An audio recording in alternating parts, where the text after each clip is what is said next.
Olá!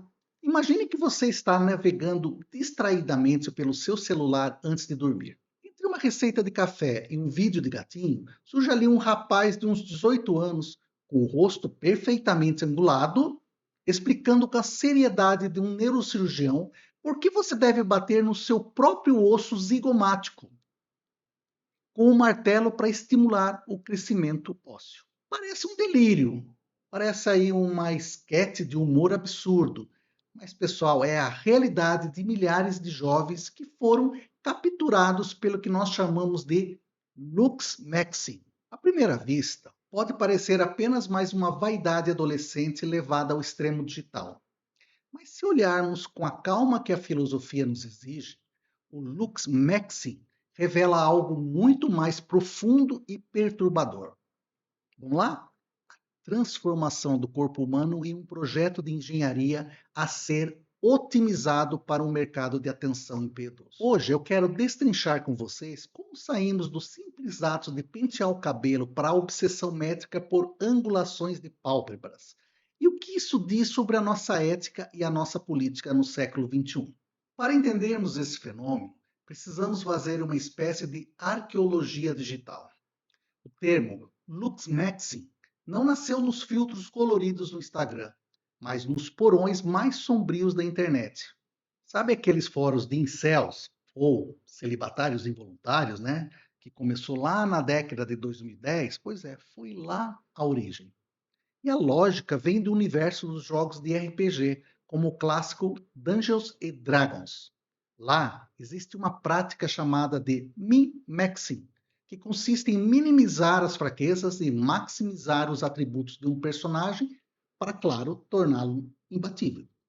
O problema é que esses jovens decidiram aplicar essa lógica matemática não mais a elfos ou guerreiros medievais, mas às suas próprias mandíbulas e peles. No Brasil, isso ganha um contorno peculiar.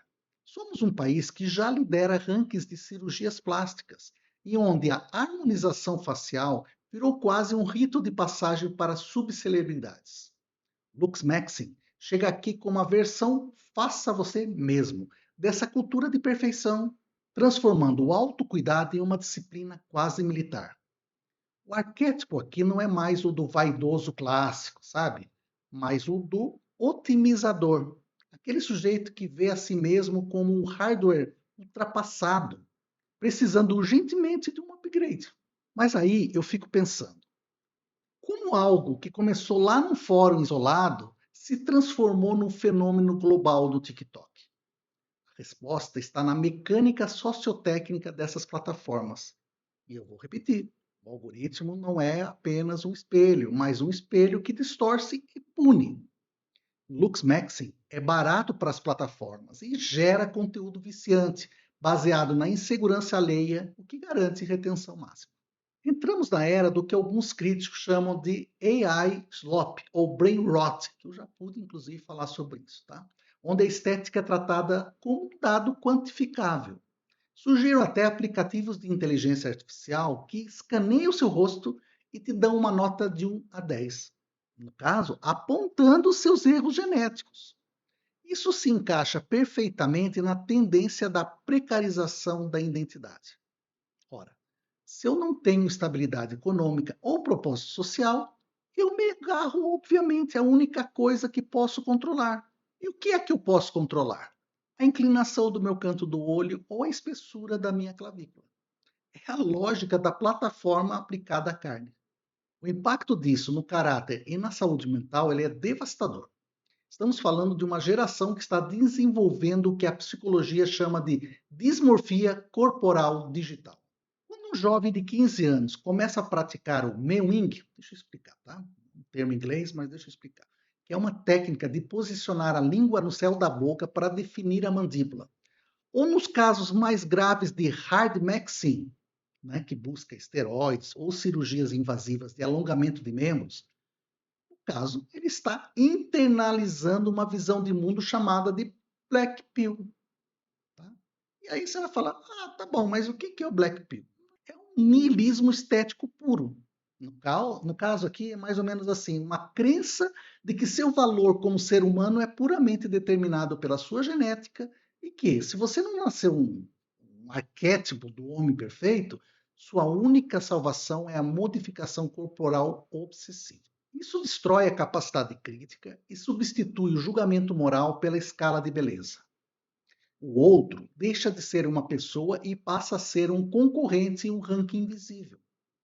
O justo e o injusto são substituídos pelo quem tem a melhor mandíbula. Para aprofundarmos essa análise, eu gostaria de convidar para a conversa o filósofo Byung-Chul Han, velho conhecido desse canal, e seu conceito de sociedade do desempenho. Han argumenta que deixamos de ser sujeitos de obediência para sermos sujeitos de desempenho. No Lux Maxim, isso fica absolutamente explícito. O corpo não é mais um templo ou um instrumento de prazer, mas uma empresa. Nós nos tornamos nossos próprios vigilantes e nossos próprios carrascos. Quando um jovem se filma fazendo exercícios faciais ou medindo o rosto com paquímetros, ele está exercendo uma autoexploração voluntária. Ele acredita que é livre, mas está preso a um padrão de transparência e visibilidade que nega qualquer interioridade. O fenômeno não é mais uma coisa isolada de adolescente, mas sim, e preste atenção, é uma peça de uma estrutura maior de poder, onde o capital não explora mais apenas o seu trabalho, mas a sua própria imagem e a sua relação com o espelho. E aqui entramos na nossa segunda camada filosófica.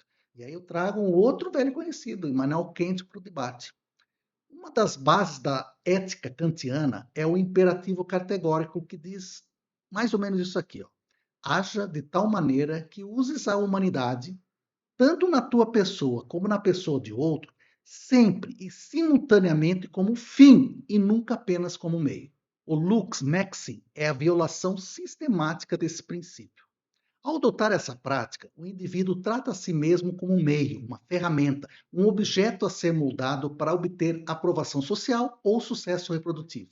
Onde fica a dignidade e a autonomia quando suas escolhas estéticas são ditadas por um algoritmo que lucra com seu ódio pelo próprio rosto? Estamos perdendo a noção do fim em si mesmo. Se eu só me sinto valioso quando minha mandíbula atinge determinado ângulo, eu, obviamente, abdiquei da minha dignidade humana em favor de uma funcionalidade estética. E aí, caminhando para o fim, o que o fenômeno do Lux Maxim nos ensina é que a obsessão pela perfeição é, na verdade, uma fuga na nossa própria vulnerabilidade. Percorremos um caminho que começa em termos técnicos de jogos, passa pela radicalização de fóruns obscuros e termina em procedimentos estéticos perigosos e cegueira ética. Recapitular esse trecho nos faz ver que a tecnologia não apenas facilita a vaidade, mas a transforma em uma métrica de sobrevivência social. Eu deixo para vocês alguns dilemas. Vamos lá. Será que ainda somos capazes de aceitar o rosto que o tempo nos dá? Ou estamos condenados a ser eternos editores de nós mesmos? Até que ponto a nossa autonomia para mudar o corpo não é, na verdade, uma submissão total a padrões que nem nós mesmos criamos? E, por fim, estamos prontos para admitir que uma maxila perfeita não substitui um caráter sólido? Eu adoraria saber o que vocês pensam. Vocês já se pegaram avaliando a si mesmos ou aos outros através dessas lentes de otimização? Deixe seus comentários aí abaixo, por favor, e vamos transformar essa experiência concreta em reflexão. Afinal, o propósito deste canal é justamente este: não aceitar o mundo como ele nos é entregue, mas pensar a ética e a filosofia política como ferramenta para não nos perdermos de nós mesmos nesses tempos tão estranhos. Gostou deste conteúdo? Deixe aí seu like para que seja compartilhado por mais pessoas.